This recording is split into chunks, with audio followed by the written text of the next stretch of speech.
Bonjour et bienvenue sur Maximisons nos temps, la chaîne qui t'aide à grandir plus vite et plus sereinement dans toutes les dimensions de ta vie. Ici, on explore les leviers concrets pour mieux te comprendre, t'affirmer et progresser avec confiance, que ce soit dans ta vie personnelle, professionnelle ou entrepreneuriale. Chaque vidéo est pensée pour t'apporter des clés utiles, applicables et profondément alignées avec qui tu es, sans pression, mais avec intention. Installe-toi, respire et avançons ensemble. Aujourd'hui, on va parler des critiques injustes au travail. Il y a quelque chose de profondément déstabilisant dans une critique injuste. C'est comme une flèche qui te vise sans raison. Tu es concentré sur ton travail, tu fais de ton mieux, et puis soudain, une remarque blessante, infondée, injustifiée, et tu te demandes, pourquoi moi? Qu'est-ce que j'ai mal fait? Dois-je répondre? Me taire? Que tu sois salarié, manager ou entrepreneur, tu y seras forcément un jour confronté. Et la manière dont tu réagiras à cette critique injuste peut soit nourrir ta confiance, soit la fissurer. Alors aujourd'hui, on va voir comment gérer une critique injuste en entreprise, sans se détruire, sans exploser, et surtout en restant aligné avec soi-même. Premièrement, il faut distinguer une critique juste d'une critique injuste. Avant de répondre, il faut d'abord savoir à quoi tu fais face. Une critique juste est fondée sur des faits observables, est formulée avec respect, même si elle est directe. Elle a une intention constructive, t'aider à progresser ou à corriger quelque chose. Alors qu'une critique injuste se base sur une interprétation, un jugement, voire un préjugé. Elle vise à rabaisser, déstabiliser ou transférer une frustration. Elle est parfois camouflée sous des conseils passifs-agressifs.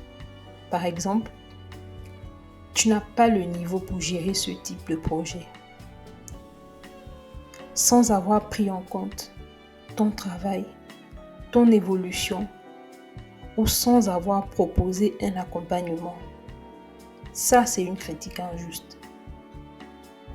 Alors, pourquoi les critiques injustes nous touchent autant? Il y a 3 raisons principales pour lesquelles une critique injuste peut nous blesser profondément. Premièrement, parce qu'elle éveille une blessure ancienne. Souvent, une critique injuste vient réveiller une peur déjà présente. Ne pas être assez bon, être mal aimé, rejeté, mal compris. Elle appuie là où ça fait mal. Deuxièmement, parce qu'on veut être reconnu. Nous cherchons tous une forme de validation au travail. Quand quelqu'un nous critique injustement, on se sent nié dans nos efforts. Et troisièmement, parce qu'on n'a pas pris le temps de connaître comment poser des limites. Beaucoup de personnes très professionnelles ne savent pas s'affirmer sans se crisper. Et le résultat, c'est qu'elles encaissent ou explosent. Alors maintenant, voyons comment réagir concrètement. Que faire face à une critique injuste? Voici des étapes concrètes. Respire et ne réagis pas à chaud. Le silence, bien utilisé, peut être un mur de protection et de puissance. Quand tu sens que la critique te heurte, ne coupe pas la personne. Ne te justifie pas tout de suite. Respire. Garde une posture droite. Ne t'effondre pas. Dis simplement « Merci pour ton retour. Je prends le temps d'y réfléchir. » Ou bien « C'est intéressant. Je vais y réfléchir. » Cette réponse te redonne le pouvoir et de la clarté. Ensuite, analyse la critique à froid. Pose-toi ces questions. Est-ce que cette critique est basée sur des faits? Est-ce que cette personne a un intérêt à me dévaloriser? Est-ce que cela dit quelque chose sur moi ou sur elle? Y a-t-il un 5% de vérité utile que je peux utiliser pour grandir malgré tout? Clarifie ou recadre si nécessaire. Si la critique a eu lieu en public, rétablis les faits en privé ou avec ton manager si c'est stratégique. Tu peux dire, par exemple, « Tu m'as fait une remarque l'autre jour qui m'a surpris. Pour être sûr de bien comprendre, est-ce que tu peux préciser ce que tu voulais dire? » Ou encore, « Je tiens à clarifier ce point. Ce n'est pas exact. Et voici les éléments que j'apporte. » L'objectif n'est pas de convaincre, mais de poser ta version avec calme, clarté et professionnalisme. Et si c'est récurrent, pose une limite claire. Certaines personnes critiquent par habitude, jalousie ou stratégie. Dans ce cas, il faut poser une limite nette. Par exemple, je suis ouvert aux remarques constructives, mais pas aux jugements sans fondement. Ou encore, ce ton ou ce type de remarque ne m'aide pas à avancer. Je t'invite à formuler les choses autrement. Cette phrase marque une frontière psychologique. Tu ne laisses plus la porte ouverte à l'attaque. Maintenant, voici 2 points à considérer pour ne pas laisser l'injustice miner ton estime de toi. Tu n'es pas ce que les autres pensent de toi. Les paroles des autres ne définissent pas ta valeur. Une critique n'est pas un jugement final. C'est une perception, souvent déformée. Construis ton propre système de validation. Appuie-toi sur tes réussites concrètes, les retours positifs de collègues ou clients, ta progression au fil du temps, ton engagement, tes intentions et même ta rigueur.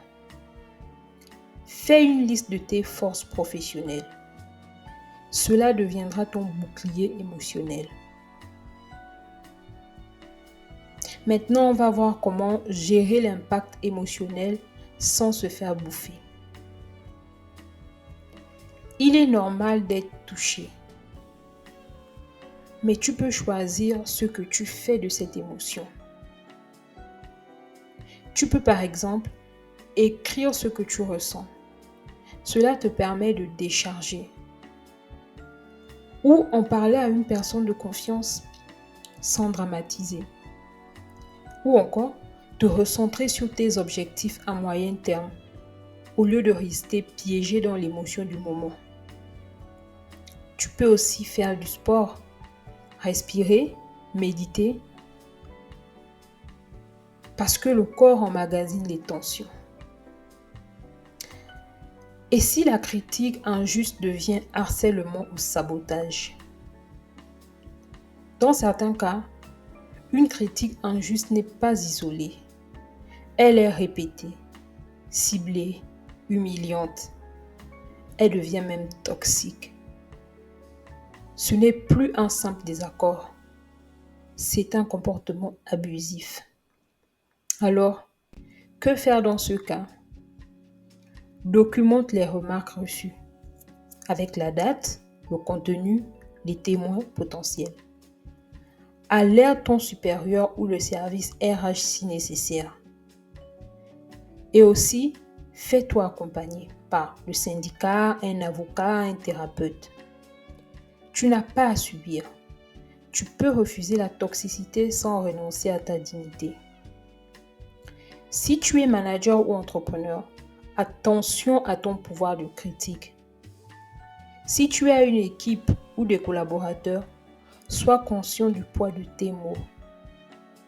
Une critique mal formulée peut briser la motivation de quelqu'un.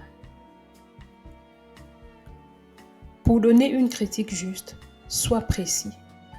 Pas de généralité vague. Sois factuel. Éloigne-toi du jugement. Sois bienveillant. Tu critiques un comportement, pas une personne. Propose un plan de progression. Sinon, c'est juste destructeur ce que tu dis. Un bon leader sait dire les choses sans abîmer l'autre. Voici un dernier message. Reste aligné avec toi-même. Tu ne peux pas empêcher les critiques injustes. Mais tu peux choisir comment tu les accueilles, comment tu y réponds et surtout comment tu avances malgré elles. Reste digne, reste professionnel et reste connecté à ce que tu veux construire. Voici un petit exercice pour clôturer ce podcast. Prends 5 minutes après ce podcast pour noter dans ton carnet une critique injuste récente qui t'a touché. Ce que tu aurais aimé dire. Ce que tu peux faire différemment la prochaine fois. Tu n'as pas besoin d'être parfait. Tu as juste besoin d'être présent à toi-même et de progresser pas à pas.